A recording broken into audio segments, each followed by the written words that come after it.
நண்பர்கள் அனைவருக்கும் வணக்கம். இந்த வீடியோல நம்ம என்ன பார்க்க போறோம் அப்படின்னாக்க, நிறைய பேருக்கு இந்த டேர்ம் இன்சூரன்ஸ் இல்ல ஹெல்த் இன்சூரன்ஸ் இல்ல பர்சனல் ஆக்சிடென்ட் கவர் இது தேவையா அப்படின்றது ஒரு கேள்வியா இருக்கு. இந்த வீடியோல டேர்ம் இன்சூரன்ஸோட தேவையை பத்தி பார்க்க போறோம். இதுல சிலருக்கு இருக்கக்கூடிய கேள்வி, டேர்ம் இன்சூரன்ஸ் நம்ம எப்ப எடுக்கணும் அப்படின்றது. ஒரு 25 வயசுல எடுக்கலாமா, இல்ல ஒரு அளவுக்கு செட்டில் ஆன பிறகு ஒரு 40 வயசுல எடுக்கலாமா? அப்போ நம்மளுக்கு பினான்சியலா ஓரளவு ஸ்டெபிலைஸ் ஆயிடும் அப்படின்றது. இதற்கான பதில் என்ன அப்படின்னாக்க, ஒருத்தர் ஒரு வேலைக்கு வந்த உடனே எடுப்பது மிக நல்லது. அதாவது ஒரு 23ல இருந்து 25 வயதுக்குள்ளார எடுத்தாங்கன்னா ரொம்ப நல்லதா இருக்கும். அதுக்கு பதிலா நம்ம செட்டில் ஆன பிறகு ஒரு 40 வயசுல எடுத்துக்கலாம் அப்படின்னு நினைத்தால் அது தவறு. ஏன் இதனால இது ஃபர்ஸ்ட் எடுத்துக்கணும் சீக்கிரம்?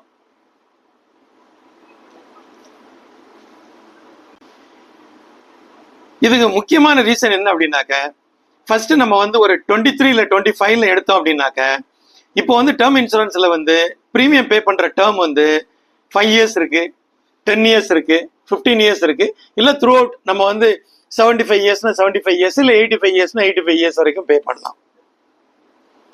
ஆனா மேக்சிமம் ஒரு 10 இயர்ஸ் பே பண்ற பிரீமியம் எடுத்தாங்க அப்படின்னாக்க அது ரொம்ப பெஸ்ட். ரீசன் என்னன்னா, ஒரு 25ல ஆரம்பிச்சாக்க 35ல முடிஞ்சிடும். ஸோ இந்த கமிட்மெண்ட் ஒன்று கம்ப்ளீட் ஆயிடும். ஆனா நம்மளோட coverage till the age of 75 இல்ல 85 வரைக்கும் இருக்கும்.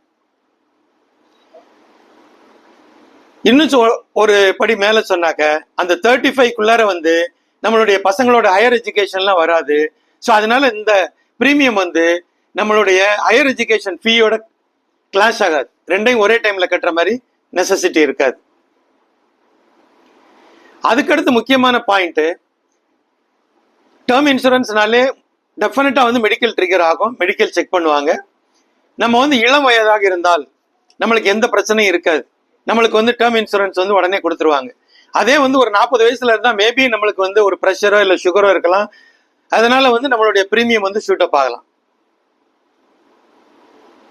ஸோ இது ஒரு மெயின் ரீசன், சீக்கிரமா எடுக்கணும் அப்படின்றதுக்கு ஒரு மெயின் ரீசன். அது மாதிரி சின்ன வயசுல எடுத்தா பிரீமியம் கம்மியா இருக்கும். 25 வயசுல ஒருத்தர் 1 crore பிரீமியம் 1 crore அவரோட பிரீமியம் பார்த்தா, அதே இது ஒரு 40 வயசுல உள்ளவர் 1 crore பிரீமியம் பாக்காருன்னா டெஃபினட்டா ஒரு 20-30% டிஃபரன்ஸ் இருக்கும். அப்ப சின்ன வயசுல இது பண்ணா ஃபர்ஸ்ட் நம்மளுக்கு வேற கமிட்மெண்ட் வர்றதுக்குள்ளார இதை முடிச்சிடலாம். இன்னொன்னு நம்ம கட்ட போறது லோ பிரீமியம். ரைட், ஓகேங்க, நான் எவ்வளவு அமௌண்ட்டுக்கு எடுக்குது அப்படின்றது ஒரு குழப்பமா இருக்கு அப்படின்ற கேள்வி இருக்கு. அந்த இதுக்கு என்ன ஆன்சர் அப்படின்னா, உங்களுடைய ஆனுவல் சிடிசி இல்ல ஆனுவல் இன்கம் ஒரு பிசினஸ் பண்றாங்கன்னா அதுல இருந்து நீங்க 20 டைம்ஸ் எடுத்துக்கோங்க. ஸோ ஃபார் எக்ஸாம்பிள் ஒருத்தர் ஒரு 7 lakhs சேலரி வாங்குறாரு அப்படின்னாக்க 7 lakhs into 20 is 1.4 crores அவங்க எடுத்துக்கலாம். இதுதான் ஒரு பேசிக் தம் ரூல். மூணாவது என்ன அப்படின்னாக்க, 75 இயர்ஸ் வரைக்கும் எடுக்கணுமா இல்ல 85 இயர்ஸ் எடுக்கணுமா அப்படின்றது பாத்தீங்கன்னா, 75 இயர்ஸ்ன்றது ஓரளவுக்கு போதுமானதுங்க. ஆனா உங்களுக்கு ரியலாவே கொஞ்சம் ஜாஸ்தி பிரீமியம் அஃபோர்ட் பண்ண முடியும்னா 85 வரைக்கும் எடுத்துக்கோங்க. இது ரெண்டுக்கு பெரிய வித்தியாசம் கிடையாது. ரீசன் என்னன்னா, ஒருத்தர் ஒருத்தருடைய கமிட்மெண்ட்ஸ் எல்லாத்தையுமே ஒரு 65-70ல முடிச்சிருவாங்க. ஸோ அதுக்கப்புறம் ஒரு ரிஸ்க் நடந்ததுன்னா அது ஒரு பெரிய இம்பாக்டை உண்டு பண்ணாது ஃபேமிலியில. ஆனா நம்மளுக்கு கமிட்மெண்ட்ஸ் இருக்கும் போது, ஒரு ஹோம் லோன் கட்டிட்டு இருக்கும் போதோ, இல்ல பசங்களோட ஹையர் எஜுகேஷன் பண்ணிட்டு இருக்கும் போதோ, இல்ல பசங்களுக்கு மேரேஜ் பண்ணாத பட்சத்துல ஏதோ ஒரு ரிஸ்க் ஆச்சுனாக்க நம்மளுக்கு கண்டிப்பா ஒரு பினான்சியல் சப்போர்ட் தேவை.